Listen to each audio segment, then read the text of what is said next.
Liz, why don't we come back here? And you have a heart for engaging communities holistically. Actually, all of our leaders do, but I think you really personify this in a really neat way. And so tell us, why do you think it is so crucial to train church planters and church planting teams to think beyond a worship service and have a holistic engagement in their community? Well, I think it's crucial to get training on this because honestly, in engaging with people on the ground, a lot of people think that engaging holistically is simply developing a food pantry or in COVID season, developing a drive-by pantry. But it's so much more than that. Holistic ministry views persons through God's eyes and as a body, mind, spirit, whole being, living in wholesome community. And I think that a lot of the training that many people go through when it comes to church planting doesn't even touch on these things. So they leave their church planting training experience kind of with that mindset that, if they could just do some community events, that they're doing holistic ministry. But the church really is called to minister to every dimension of human need, at every level of society, individuals, families, communities, cities. So holistic ministry actually values every person as unique and marvelous creations brought by Christ, destined for eternity. And because of the Spirit's power that makes all things new, we have to see the people that we are called to as people with potential, not just people with problems. And when you are able to see that, and I believe you have to actually be trained in this theology of holistic ministry engagement, because it's important to know why you do it, not just what to do. So as we That's the train them, missiological part. absolutely, because I think a lot of people come out of training without that. And planters are called to reach our communities with the whole gospel for the whole person through whole churches. And as we know, and as we've seen, and many of us may have experienced, there's a lot of churches out there that are not necessarily preaching a whole gospel or being whole churches. So Liz, a lot of, I would just, if I'm going to make stereotypes, I would say that African-American churches, Latin churches have been embracing this idea for a long time.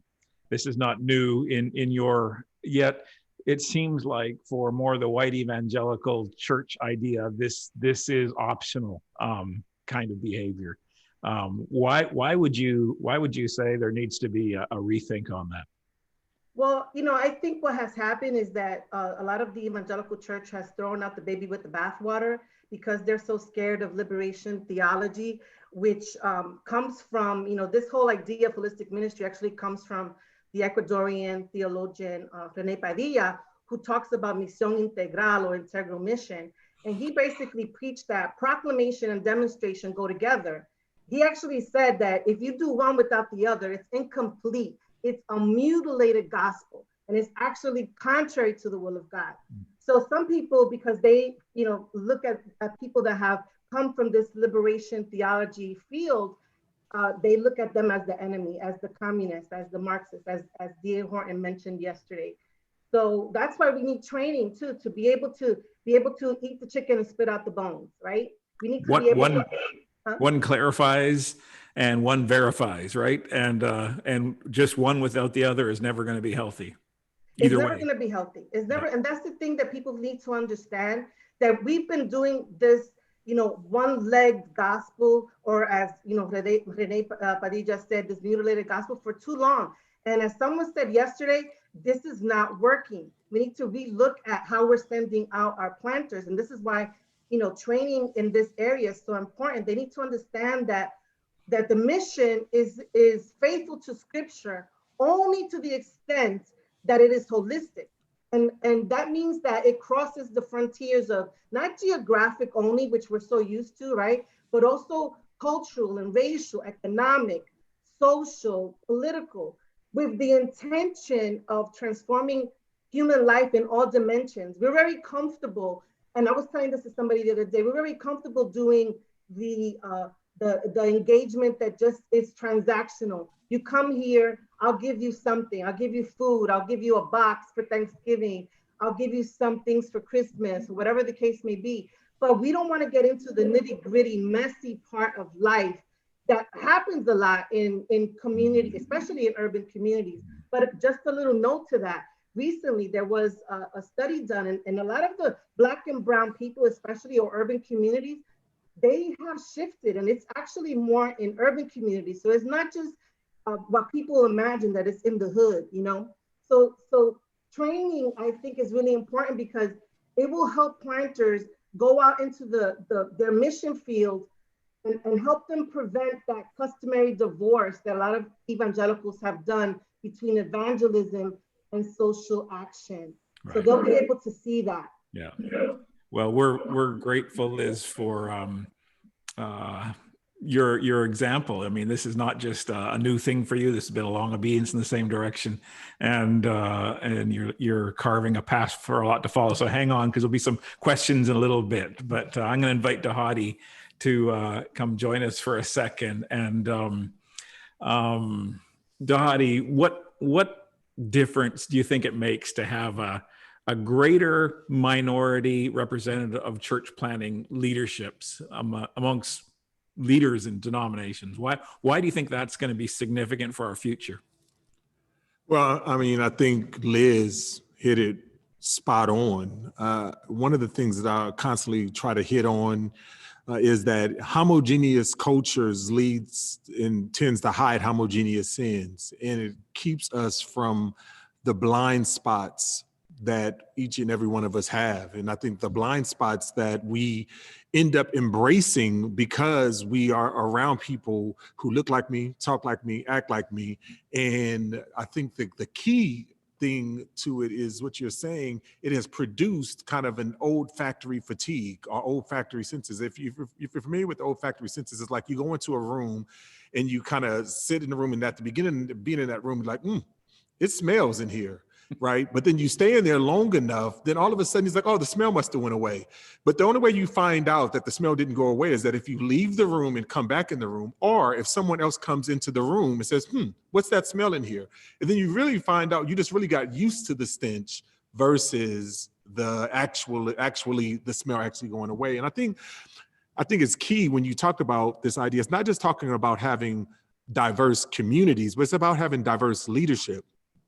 Empowering leaders on all levels of denomination, because the bottom line is that if you don't do that, what you will do is that you will end up creating a narrow understanding of the gospel. And I think that's what Liz is talking about. And I think at the core of it, that's what we do. Like when we talk about at the Sin Network, and basically we talk about holistic, like what does restoration look like?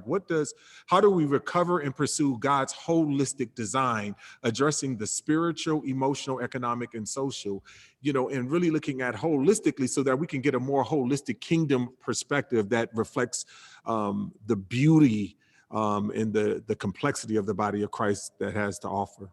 And it's not easy, is it? Because you lead a church planting effort amongst majority, white churches a lot of times in the leadership. Yet you made a statement years ago, and I've never forgot it. And you said you really only trust who you know. And which makes sense. So if you only know people that smell the same way as you smell, you're never going to reach out. And so it becomes significant for leaders then to, if you're not embedded in deep trust relationships with people that are different than you in terms of ethnic background, it becomes important to figure out how to develop friendships and relationships, right? If this is going to happen. Right. Yeah, and I think that's the reason why it's not about just simply diversifying our stages. It's about diversifying our dinner tables, right? We eat with, we confide in, we trust in people that we confide in, we trust in. And I think a lot of times we look at it from kind of, as my sister said earlier, as a transactional matter, instead of looking at it from a relational kind of heartfelt koinonia kind of partnership, true partnership in the gospel. And I think that right now, especially in our times right now, will actually leave you very lonely because of the polarizations that's going on in so much of North America. The cool thing is, I think for you, Dhati and Liz and others who have been representing this idea for a long time, is that the the other idea has been kind of exposed for what it is, and it's been lacking, and it's been thin, and it's been missing a lot. And you've represented something that is hopeful, I think. And so just by who you are and the message that you have, I think there's a growing appetite for people that have been on a diet of whatever it is, that used to a smell like the image you gave before, that are wanting something different. And so I think thanks to Hadi for the courage of stepping in. I remember, for a long time, and now leading in a way that, with a message that maybe not everybody always wants to hear. Yeah, Jeff, I still don't know if you tricked me into taking this job, or I don't know, because, you were really excited when you were leaving about the opportunities, and you were kind of grinning when I took over. So thanks, I think, Jeff. No, I'll tell you later. You are God's man. So thanks to Hadi, and just hang on, because there'll be questions for you in a little bit. All right. All right. John, why don't you come?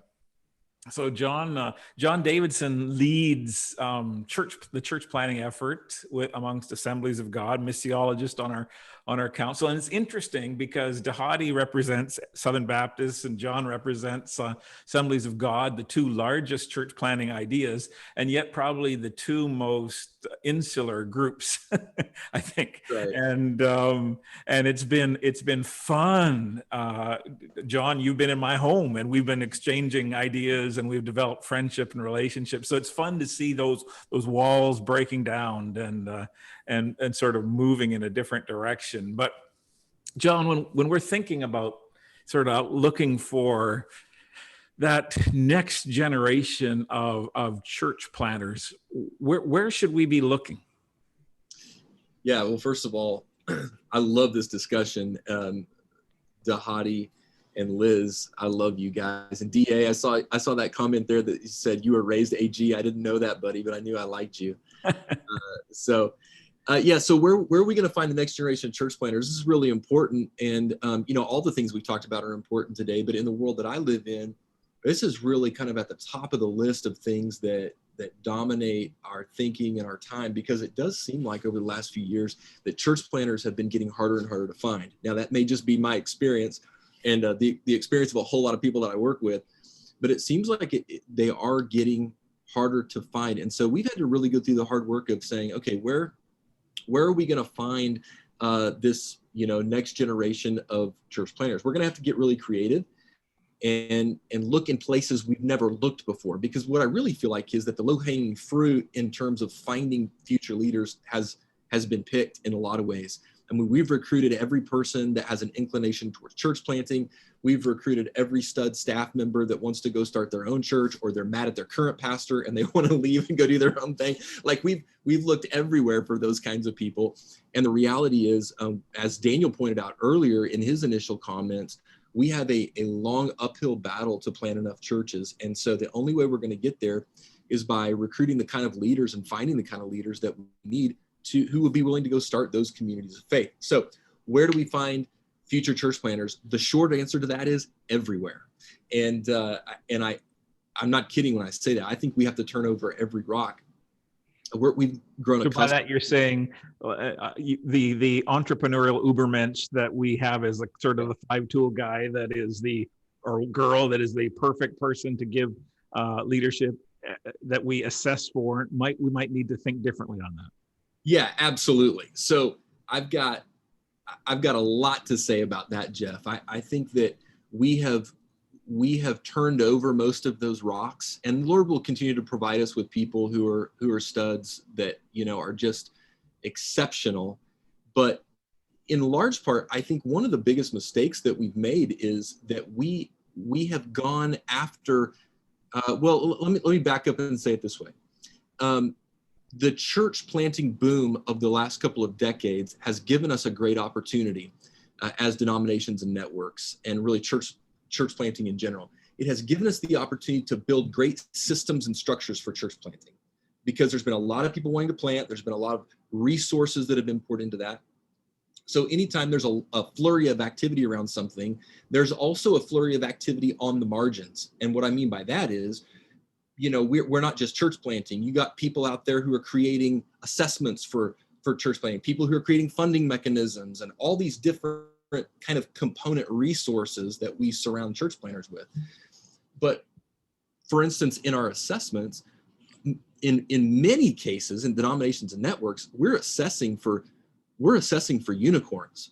I mean, we're assessing for people who are those super entrepreneurial people that are studs. They're charismatic. You can just tell you're in the room with them for 5 minutes, and they're going to go plant a great church, and they're going to attract a large crowd just because of who they are and just because of their personality. And we've certainly recruited those people, but I think we have to start looking beyond those kinds of people. I'm a fan of the missiologist Melvin Hodges. Some of you may know Melvin Hodges. He wrote extensively on the indigenous church. And one of the things he said back in the 1950s that reminds me of the situation we're in today is he said that we may be neglecting to train the right men, and I would add women. He said it's important that the missionary shouldn't limit their leadership training to the brightest young people who at first glance would appear to be the best ministry material. And he actually said, this is one of the fundamental errors of modern mission. And he said that in 1953. It's one of the fundamental errors of modern mission, that we look for the best and brightest. We assess for the best and brightest to go do God's work. I think that we've got to get back to this place where we're looking for ordinary men and women.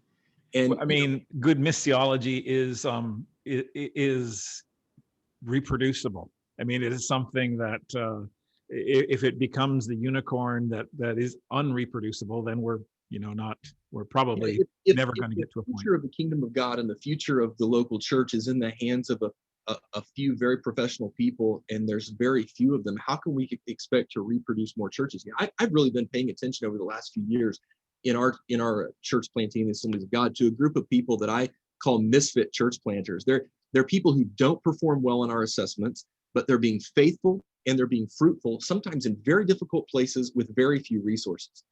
And we have over the years considered those folks outliers in our processes and systems. But what I'm saying is, what if instead of considering them outliers, we started going and looking for those people? We've been assessing and looking for people who can be leaders of thousands, and God bless them. We need those people. We need those kinds of people. That's but right. We also need people who can be leaders of 50s and 100s. And, God calls all kinds of people to his work. And as pastors and leaders, spiritual leaders in the church, one of our primary responsibilities is to recognize the call of God on people. We also have a responsibility to recognize the capacity that people have and help them figure out where they fit in the kingdom of God. But if we rule people out because they don't fit one of our assessments, I think we're shooting ourselves in the foot, and it's not going to be helpful to us long term. So where are we going to find the next generation of church planters? We find them in the pew. We find them from the harvest. Yes, we can find them on college campuses. Yes, we can find them in our seminaries. I think fewer and fewer, but we can still find some there. But we have to look at the harvest and find, bivocational, co-vocational church planters, people who will plant a church and work in the marketplace that leads to community flourishing and spiritual flourishing at the same time. So I think that we need to expand our view on where we look for the next generation. And let me I'll end with this. I think most pastors at some point have preached about God's desire and willingness to use ordinary people. And we will point out scriptures about how God used Peter and John, and scriptures about Paul and how he was ordinary. And people said that he was, he wasn't much to look at, and he wasn't a very good trained speaker, and all of those kinds of things. And it says in the scripture of Jesus, of those who followed Jesus, that they were just ordinary men who had been with Jesus. Yeah. That's what set them apart. It wasn't their skill level or capacity. They were ordinary people who had been with Jesus. And that's good theology. But then some of us, our same leaders, will turn around and we really wince at the thought of sending out ordinary people to plant churches. So our theology doesn't always line up with our ecclesiology, which is a problem that we have to fix if we really want to plant churches for the future. That's great. And while you're here, I'm going to take a question and hand it to you, because one of the things that I think you as Assemblies of God, Southern Baptist, every group has discovered that we don't have a culture, our churches don't have a culture of discipling people towards ministry, towards church planting. We disciple them towards church membership and normally some kind of job in the church, but not necessarily, discipling towards something. So I remember in 2015, we did a study of 54,000 churches in the SBC. And when we looked at a passion for planting, 3 categories, some kind of a pipeline to produce church planting teams, and then there's product on the field that we could point to. In 2015, we could find 5 churches of the SBC out of the 50-some thousand that hit all 3. In fact, Resonate is here today, and they're one of those 5. And so it's moved a long way. And you've been talking about the same thing, looking at our own places. So Rudy Hartman, why don't you unmute and ask your question to John here? I did ask 2 questions. I'm assuming it's the first one that I asked. The unicorn. I apologize. Yeah. So just thinking about so I'm a part of the network called the SALT Network. We plant churches primarily in university cities. I am in kind of our furthest east one. And we are kind of asking the questions about, like, we're in State College, Pennsylvania at Penn State, and we're looking like, how do we plant Philly? And I'm just like, that's a bear. And that's a whole other conversation with multi-ethnic leadership, all these different things. Pittsburgh over here, different rural towns though are around us as well. To plant in those places would look significantly different than the model that we've had, the model we practiced. This is the second church actually that I've planted or helped plant. And so I'm wondering, like, how do you help a church that has a picture of what, or a congregation that has a picture of this is what church planting is or has been. This is even where we've sent people to plant before. But now we're going to try to plant a different system, a different model, a different iteration of like a church from something that really won't look like what we did. Like, we're not going to look at a university city. We're going to look at a rural community. So did you? We got the question. That's awesome. So John, did you get that? Can you? It was a long question, but I think the heart of it was the heart of it is how do we take? We're used to doing a certain thing a certain way as a church planting network, and we realize we have to actually really change it. How is that possible? Yeah. There is a book that might be interesting or helpful to you. It has nothing to do with church planting, but it's a book called Dual Transformation. It's a business book. I think it came out of Harvard Business School, if I remember right. An incredible book about how do you walk and chew gum at the same time? How do you do 2 different things at the same time? How do you do really good at the thing you're already doing and at the same time start something new that's totally different? And so Dual Transformation, I can't remember the author off the top of my head, but really interesting book. Do you remember 1 or 2 thoughts that stuck out? Yeah. So the primary thing that I would say, and this is really, really hard. There's not an easy way to say this, but the primary thing is that the primary leader of the existing thing, so the primary pastor of the existing church who has a heart and desire to be a part of starting something totally different in a different kind of place, a different context, must lead the way at being open-handed and permission giving and power sharing. You cannot, and I've been a part of an attempt to do this and it was a massive failure. You cannot attempt to reproduce yourself like we would think of a traditional multi-site like video venue church, a stamp and repeat. You cannot try to reproduce yourself in a different context and just expect it to work. So in order to reproduce something different with different leadership, the pastor, the lead person has to give power and permission and resources and not overmanage, not micromanage how that new thing is done. But get the book Dual Transformation because it'll really help you think through that. That's awesome. Good stuff. Drew Anderson, you have a question, and let's ask Dahadi your question. Yeah, so my question is around what are some of the biggest blind spots that we see in the current kind of majority church planting efforts, contexts, networks, conferences, etc.? Yeah, that's a great question.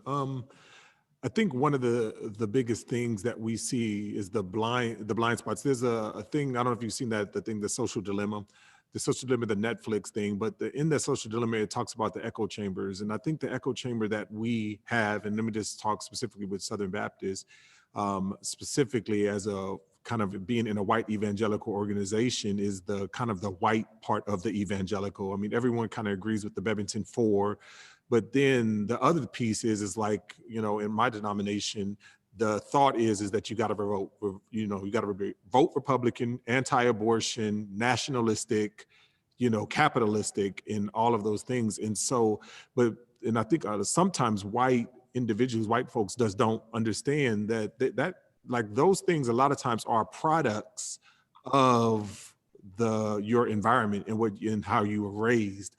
And I think that this is the very essence. So like, for instance, for as diverse as we are, for Black and Brown and Asian people of color in the United States, what it says, 80% of my African Americans voted Democrat, 70% of Asian Americans, 65% of Hispanics. And so one of the things is like, are we willing, you know, as a white evangelical organization, this is that question I'm asking my denomination, are we willing to change from a white evangelical organization to just simply an evangelical organization?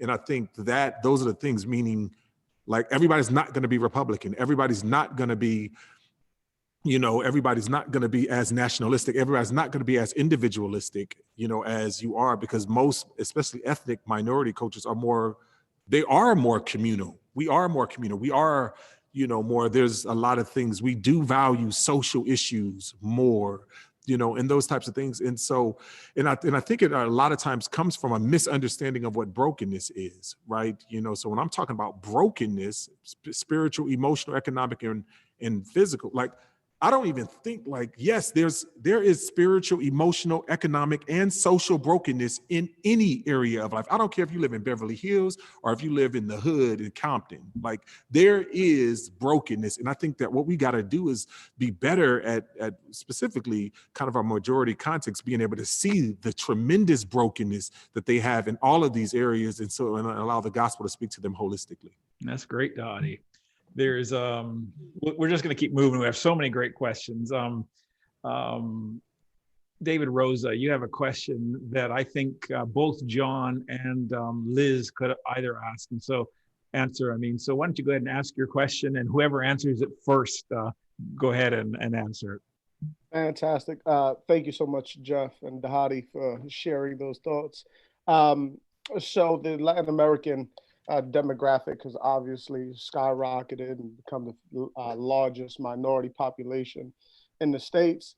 But when we look at gospel movements, when we look at books being written, the people that are being platformed, when we look at funding and where funding is going to, there's been no prioritization really, if any, of the Latin American demographic to create more representation in gospel movement leadership, et cetera, and advancement, gospel church planting advancement. And so my question, and now this has been going on for years, obviously. And so my question becomes, at what point will we begin to prioritize English-speaking Latin American church planting and church planters with funding or really recruitment, development, and resources? Yeah, if anybody has an answer to that. I said it yesterday, I was speaking to a somewhat a missiologist and catalyst a couple of weeks ago, and I asked where are the investors for Latin American church plants and leadership, et cetera. And they said, there is none. That's why we need guys like you. And that sounds good, but I'm a young church planter, 5 years in, only 10 years in movement. But it can't be up to me to figure this out. We've got a bunch of missiologists and missional thinkers here. Somebody's got to have some kind of answer. I'm just going to say that I'm with you, my brother. That's what I've been trying to figure out myself. And that's why I started this network that I'm leading right now, because the people that are training planters right now, they have to make a conscious, intentional decision that they're going to funnel their resources and their money to these communities. You know, a lot of people continue to talk about it and say they're doing great work, and they give you the pat on the back, but they have to just do what they say they're going to do. For me, John has more of a perspective on this because, his network actually gives out money as well. And I was a recipient of that as well. But it's really difficult to say that it goes back to anybody other than the people that have the pockets. They're the ones that are making the decisions. So when they actually put the value on what people of color are bringing to the table, and like John said earlier, they're looking for the unicorns, and the unicorns exist. We've been out there. We just are now starting to get some recognition because COVID flipped the script and put everybody on the same field and said, now, whatever people are doing is good enough. It's going to be great because it's still reaching people. So when we come to a place where the magazines and the people that are putting on the conferences are saying that success doesn't look just big, it's also small. Success doesn't just look white, it's also brown, black, Asian, and all that other stuff. Then people are going to start putting their money in those places. But somebody got to lead the effort, and the people that have to lead the effort are the ones that have the money right now. So let's do a handoff here. I know Dhati leads a network. I think plants around 60% the churches are funded as non-white church plants. John, your network is it like a 50% Hispanic in terms of Latin? How do you go about the funding on that? Anything that we can learn and pass on? Well, I'll say, what we've done at Church Multiplication Network on this is that we have had to learn some hard lessons over the years. We celebrated a lot over the last few years the funding that we've done for churches being planted across the country, and I think it's good to celebrate that. We did come to a point, like Liz said, where we looked back and we said, okay, who have we funded in the last 10 years? And it was primarily white. I wouldn't say necessarily white, suburban, upper middle class, but that was a lot of it. We funded some rural churches, we funded some urban churches, but in terms of lead pastor, it looked pretty monolithic. What we discovered was that a lot of our minority communities, our Black and brown communities, were not seeking funding from us to start new churches. And part of that was because we hadn't done a good job of communicating to them. The other part was that we discovered, especially in the Hispanic communities, that the funding model is often different. They don't want to take on a lot of debt a lot of times. Right. And if for us, we do a lot of matching funds, like you raise it and we'll match it. Well, they had no money to start out with. They didn't have matching money to start with. So we have taken a totally different approach to funding some of those communities. I actually have a brochure right here on my desk about one of our networks in the Assemblies of God that is embarking on what they call the decade of multiplication, 2020 to 2030. And we're going to pump a lot of money, millions probably by the time it's all said and done, into helping them plant churches along the border between the Mexican border. And so what we've had to do is just be really intentional. And we've had to go to them and say, what do you need? How much money do you need? When do you need the money? What do you use it for? Because we put all these, as an organization, a sending organization, we put all these parameters on when we'll give people money, what they can use it for. And what we found out was in a lot of those Hispanic churches, they needed different amounts of money. And the model is different. Yeah. So we had to listen. Yeah, that's a great thing. And I love that. So here in this call, we have two people with the deepest pockets, in a sense, in terms of church planting, and I love the posture of both these leaders. One of the things, just carrying this thought just a little bit longer, Send Institute partnered with Lifeway Research. We did a study on Hispanic church planting and presented the findings to at the Church Planter Leadership Fellowship with over 70 different denominations and networks that were included in that. And the reality was that on average, all of our denominations were doing Latino church planting differently, and probably in ways that were throwing less dollars and less care into those church planters. And it was a come to Jesus moment, I think, for a lot of networks and denominations, saying, shoot, this is the raw research here. And so I love to hear John, love to hear Dhati in sort of your wanting to refigure that out, because if we just keep doing the one size fits all, then we're never going to fix it. So thank you for your honesty and your openness there. I got one last question, and I think we have time for it, and it'll have to be a quick ask and a quick answer. I'm going to ask Jessie Cruikshank to ask Liz her question. Oh yeah, okay.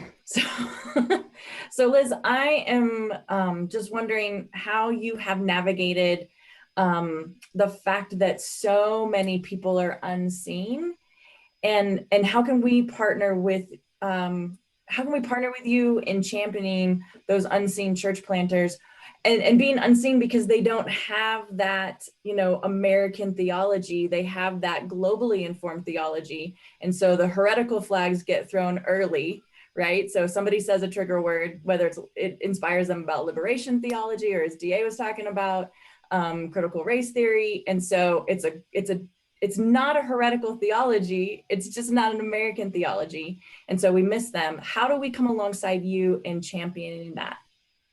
That's a great question. And, there's an underground of people that are doing, these things without the support, the help, for years. They've been doing it faithfully on the ground. And we have some of those people right on this call. But I think the way that people who can help us is by, bringing, we had Giving Tuesday the other day, right? Using some of the ideas that they gave out, shouting those communities out on your platforms, getting them out to your circles, and also being the model by giving, saying, I gave this much, or I gave, with my time, or I gave with my talent to this agency, and this is why I believe in what they're doing. The thing is that people don't understand that all these labels that they've been giving this community, it's really not something that we should have, because the pendulum has swung throughout the decades because there was a time when evangelicals were very much involved in what was called the social gospel. But, depending on who's leading and what the agenda is, they change. So I think if right now we're planning to do a magazine, a church planting magazine that's just focused on highlighting these very people that you're talking about. And so when we put it out there, it would help all of us for you to put it, for all the people that have those influential platforms to talk about it, for Exponential to not just have Exponential Espanol, because that's what happens to us all the time. We kept getting segmented out, and there's a lot of us that are Latinos, but we are English speaking Latinos. And we are counted as English speaking when they give out money, when they do studies and things like that. So I think when it comes to studies, segment us out so that you can see who are the English Latinos. That's one. Two, share your social media platforms, pass the mic, invite us to various events that you're doing, and then highlight the reasons why the scorecards have to change, the success metrics have to change, so that these people, I was just talking with someone yesterday, and we were talking about this very thing. If we keep talking about the same, scorecard, the metrics, all these things that Latinos just have never done. The study that Lifeway did showed that Latinos need more time to grow their church and pay back the money that they took, okay? So if we see that, we keep doing these studies, but then we don't do anything about it. So the people that have the power, let's do something. Let's, change the scorecard. When you're assessing Latinos, have these things in mind. And again, shout them out wherever you can, and do something. Is there a way that you can help out? Now with technology, there's so many ways that you can get involved.